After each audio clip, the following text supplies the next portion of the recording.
Hello mga Kanoypi! For today's video ay gagawa tayo ng native kakanin delicacy of province of Isabela na tinatawag nila itong binalay, binalay o dendelot.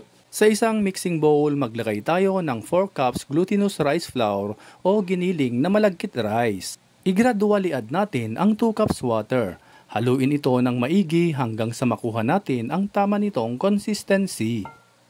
Sa inyo mga Kanoypi, ano ang pinaka-paborito ninyong kakanin? Paki-comment nyo nga at i-comment nyo na rin saang lugar kayo nanonood para alam namin kung saang lugar nakaabot ang video na ito. Kapag ganito na ang consistency niya ay pwede na ito. Bago natin ibalot ang ating mixture, ipadaan muna natin sa apoy ang dahon ng saging para maging pliable at pahiran ito ng coconut oil para di dumikit ang ating mixture.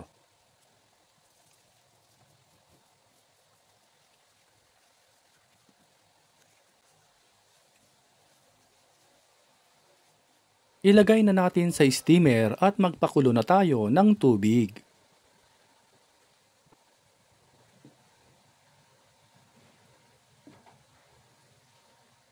Once na kumukulo na ang tubig, ilagay na natin ito at i-steam natin for at least 30 minutes.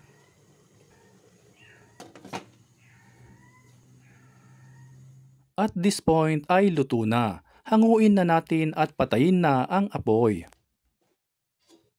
At para naman sa kanyang sauce, sa isang kawali ilagay natin ang gata ng niyog. Lagyan natin ito ng 1 cup brown sugar.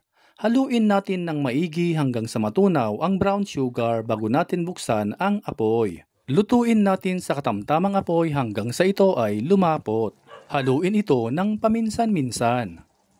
Kapag ganito na ang naging consistency niya, patayin na natin ang apoy at hanguin na ito. Para naman sa kanyang toppings na latik, iluto natin sa isang kawali ang gata ng niyog. Iluto natin sa katamtamang apoy hanggang sa ito ay maglatik. Kapag naging golden brown na ang latik nito, ay pwede na ito.